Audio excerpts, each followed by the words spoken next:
Share बाजार अभी बहुत ट्रिकी पोजीशन में है। तेजी का एक तूफान आता है लेकिन फिर सब खामोश हो जाता है और जितनी जोरदार बुल्स की दहाड़ होती है वो वैसे ही फिर चुप हो जाते हैं। वो तुरंत बैक गियर ले लेते हैं। तेजी से बदलता जियोपॉलिटिक्स तो एक बड़ा खतरा है ही, साथ ही एआई ने भी डिसरप्शन मचा दिया है। जब से एआई की कहानी शुरू हुई है तब से ही आईटी सेक्टर की परेशानी भी शुरू हुई है। वो लगातार नीचे लुढ़क रहा है। तो आखिर आईटी में रिकवरी कब आएगी और क्या आईटी की रिकवरी ही अब बाजार को आगे की दिशा देगी? क्योंकि ट्रेड डील जैसी बातें तो हो गई, या फिर जियोपॉलिटिक्स में स्थिरता के बिना बाजार अब ऐसे ही उथल पुथल से गुजरता रहेगा? आज आवाज अड्डा में इन्हीं बातों पर चर्चा करेंगे और ये चर्चा करने के लिए हमारे साथ कुछ खास मेहमान शामिल हो रहे हैं। कार्यक्रम में शामिल हो रहे हैं मेरे साथ मार्केट और इंडस्ट्री के एक्सपर्ट सुनील सुब्रमण्यम जी, दलजीत सिंह कोहली कार्यक्रम में शामिल हैं हमारे मार्केट एक्सपर्ट, आनंद राठी वेल्थ लिमिटेड के जॉइंट सीईओ फिरोज अजीज साहब और एनसेट कैपिटल के मैनेजिंग पार्टनर अनुराग सिंह। आप सबका बहुत बहुत स्वागत है। सुनील जी, आपसे शुरुआत करते हैं। देखिए, इस पूरे हफ्ते की बात करें तो 2-3 दिन तो ऐसा लगा कि बहुत बढ़िया मार्केट चल रहा है और मज़ा ही आ गया, बड़ी अच्छी चाल है। फिर ऑल ऑफ सडन एक ब्रेक लगता है, बड़ा ब्रेक लगता है और फिर कुछ खबरें और उसके बाद फिर अंत ऐसे होता है बाजार का कि कुछ दिशा तय नहीं होती है। क्या अब मार्केट, ये चाहे जियोपॉलिटिकल उथल पुथल कहिए, थोड़ा बहुत डिस्ट्रप्शन फ्रॉम आईटी कहिए, उसके साथ छोटी मोटी खबरें ट्रेड डील और इसके इर्द गिर्द की कहिए, ये सब मिला के बाजार अब ऐसा ही चलेगा? नहीं नहीं, मेरा मानना है कि ये बहुत शॉर्ट टर्म एक इम्पैक्ट है।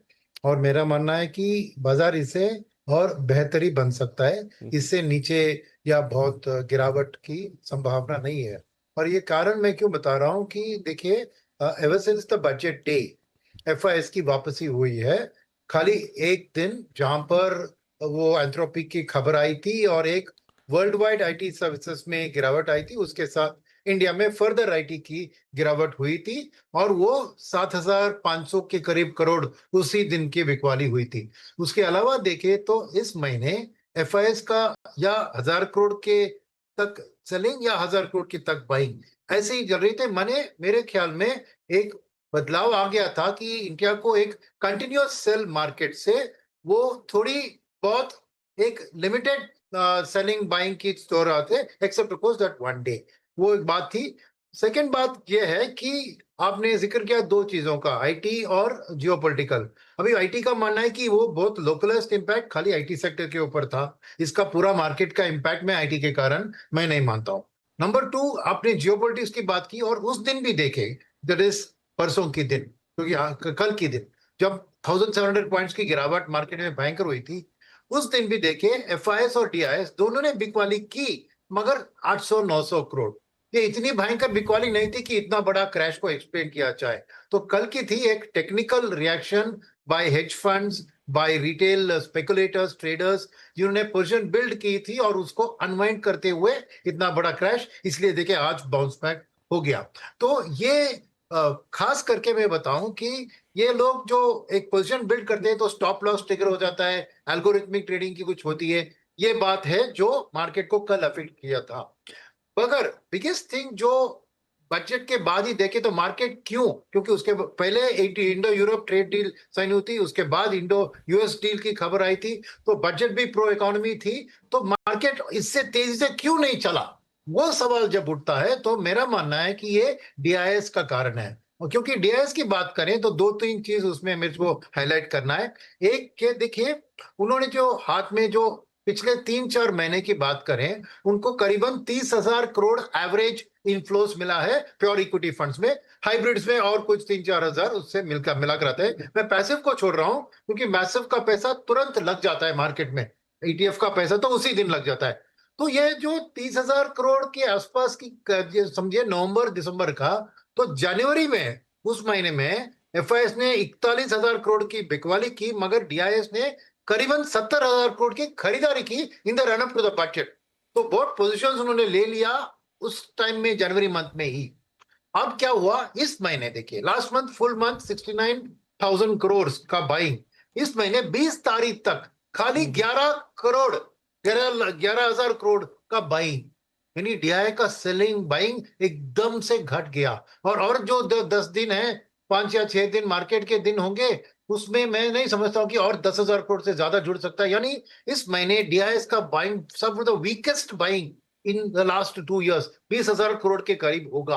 और इसका एक कारण, दो तीन कारण हो सकते हैं। एक तो वो अर्निंग सीजन की कंप्लीशन के लिए वेट करके कौन से सेक्टर कौन से स्टॉक को चुनना, ये डिसीजन के लिए वेट कर रहे हैं। सेकंड बात थी कि कलेक्शंस में देखिए 30,000 करोड़ से 29,000 करोड़ से 24,000 करोड़ 6,000 करोड़ गिर गया। और 31,000 31,000 करोड़ की एसआईपी बुक एक्चुअली आप उसको हटाएं तो नेगेटिव फ्लोज थी इक्विटी मार्केट में। तो ये चीज शायद उनके लिए अभी, क्योंकि पैसा कहां गया, गोल्ड ईटीएफ, सिल्वर ईटीएफ और मल्टी एसेट फंड में 40,000 करोड़ जनवरी मंथ में निवेश हुआ है। यानी लोग ने इक्विटी से हटाकर गोल्ड और सिल्वर में ज्यादा पैसा दिया और फंड मैनेजर्स को खाली 24,000 करोड़ एडिशनल मिला। तो 11,000 अब तक और 5,000, तो पूरा जो कैश मिला है उसको डिप्लॉय करेंगे तो भी उनका, क्योंकि उसका पहले वाला कैश बैलेंस ज्यादा नहीं है, क्योंकि ऑलरेडी उन्होंने 70,000 करोड़ दो महीने की कलेक्शंस जो उन्होंने एक ही महीने में इन्वेस्ट कर दिया था। तो डीआईएस की सिचुएशन है कि ऑलरेडी उन्होंने डिप्लॉय कर दिया है एक हिसाब से। अब फ्रेश इनफ्लोज जो आएंगे उस हिसाब से आगे वो खरीदारी करेंगे। ऐसे कोई आईटी के ये जो एआई वाली बात है वो बाद में बात करेंगे। उसके अलावा ये जियोपॉलिटिकल टेंशन अमेरिका और ईरान के बीच, इंडिया में उसका कुछ ज्यादा फर्क नहीं पड़ने वाला है, ना हमारी इकोनॉमिक ग्रोथ पर ना इन्फ्लेशन के ऊपर, क्योंकि ऑयल का दाम क्या ईरान तो ऑलरेडी हमें बाई नहीं करते ईरान से सैंक्शन के कारण। हॉर्मुज स्ट्रेट पे ऊपर उन्होंने कुछ दबाव लगा दिया वॉर के कारण, तो थोड़ा शॉर्ट टर्म में स्पाइक हो सकता है, मगर वो सस्टेनेबल नहीं है। तो जो आंकड़े मैंने पढ़े हैं, वर्ल्ड एनर्जी एजेंसी का प्रोजेक्शन है कि by the year and 3.5 to 4 million barrels का एक्सेस सप्लाई होगा क्रूड का। जी। तो इस हिसाब से मैं ऑयल एक सस्टेन्ड हाई लेवल पे नहीं देख रहा हूं। तो मेरे ख्याल में अब बड़े ट्रिगर्स कुछ बाकी नहीं है, क्योंकि अर्निंग सीजन भी हो गई और बजट भी हो गया और दोनों बड़े ट्रेड डील भी साइन हो गए। तो इसके बाद फ्लो जो आएगी उसमें डीआईएस सपोर्ट देंगे। अगर रिटेल निवेशक वापस उनको 30-40 हजार करोड़ देंगे तो वो खरीदारी स्टेप अप करके मार्केट को और सपोर्ट कर सकते हैं। वैसे तो मुझे कोई नेगेटिव्स नहीं दिख रहे हैं, आईटी के अलग बात करते हैं। ठीक है, तो दलजीत जी फिर एक सवाल ये आता है कि अगर इस तरह की चिंताएं नहीं है, क्योंकि कल तो जो बात हो रही थी वो क्रूड को लेकर ही हो रही थी कि अगर ये जियोपॉलिटिकल टेंशन बढ़ती है, फिर अब 2-3 दिन में कुछ हो जाए, फिर ट्रम्प साहब ने अब कह दिया मैं 10 दिन का समय देता हूं। हालांकि कोई भरोसा उनका नहीं है, वो कई बार बोलते कुछ हैं 10 दिन और फिर वो 2-3 दिन में हो जाए। So nobody take a chance, ये वाली बात भी है। लेकिन जब कल बाकी जगह स्थिरता थी, सबसे ज्यादा मार हमारे ऊपर क्यों पड़ी? क्या हमारा फंडामेंटल कुछ प्रॉब्लम इशू है जो कि हल्की सी भी अस्थिरता आती है तो हम ज्यादा हिट होते हैं, या कोई और बात?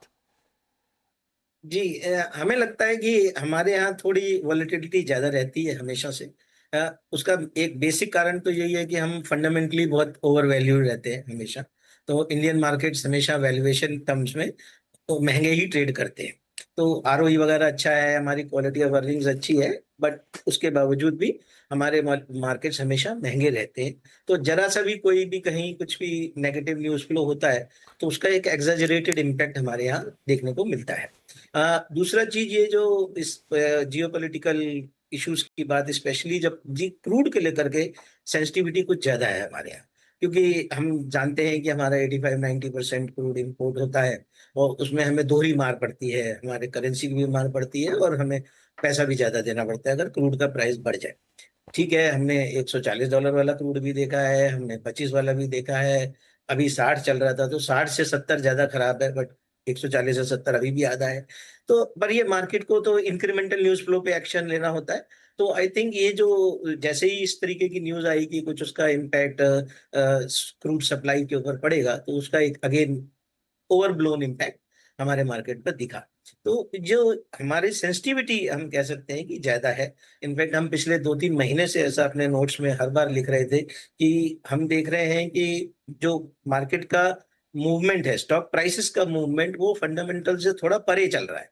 तो अगर आप जस्ट एक एग्जांपल दूं कि ये Q3 के जो नंबर्स खत्म हुए, तो हमारे पोर्टफोलियो में जो है वो कुछ अर्निंग्स, जो करीब 30 कंपनियां हैं हमारे पास, उसमें जो है कुछ earnings, top line growth was 20%, EBITDA growth was 29% and PAT growth was 40%। And उसके बावजूद भी ये सिर्फ 15 दिन में थोड़ा मार्केट चला तो हमारा पोर्टफोलियो वापस 3-4% ऊपर आया, बट अदरवाइज पिछले 3-6 महीने से लगातार मार पड़ रहा है। तो ये जो डिस्कनेक्ट है फंडामेंटल्स का, ये बहुत वाइड स्प्रेड है। अगर हम BSE 500 की बात करें तो अभी भी लगभग 50% ऐसे स्टॉक हैं जो 20 से लेके 40% तक माइनस है on year basis in terms of stock price, जबकि उनके revenue, top line, bottom line सब काफी बेटर इंप्रूवमेंट हुआ है। तो ये जो रीजन है उसका वो ये है कि इस समय जो ट्रेडिंग एक्टिविटी ज्यादा हो रही है, ज्यादा जो शॉर्ट टर्म मूवमेंट, आप देखोगे कि जैसे ही कोई नेगेटिव न्यूज आती है तो इम्पैक्ट एक एग्जेजरेटेड इम्पैक्ट होता है, सीधा 20% सर्किट लगता है, सीधा 10% सर्किट नीचे का लगता है। वही चीज जब पॉजिटिव होती है तो 5-7% ही चलता है, 4% ही चलता है। तो ये जो अभी थोड़ा मार्केट का माहौल जो है ना, आई थिंक ज्यादा ट्रेडर ओरिएंटेड हो रखा है। अभी लोग फंडामेंटल पे शायद थोड़ा पीछे चल रहा है, बट ये ज्यादा दिन तक नहीं चलेगा। हमारा ऐसा मानना है कि ये जो डिस्कनेक्टिविटी है ये बहुत जल्द ये पैचअप होगी, और हमें अगले, जैसे Q3 के नंबर्स अच्छे आए हैं, Q4 में भी काफी अच्छे आने की संभावना है नंबर्स। तो हम ऐसा, जब कंसिस्टेंसी ऑफ नंबर्स होगी तो फिर मार्केट फंडामेंटल्स को इम्पैक्ट देगा।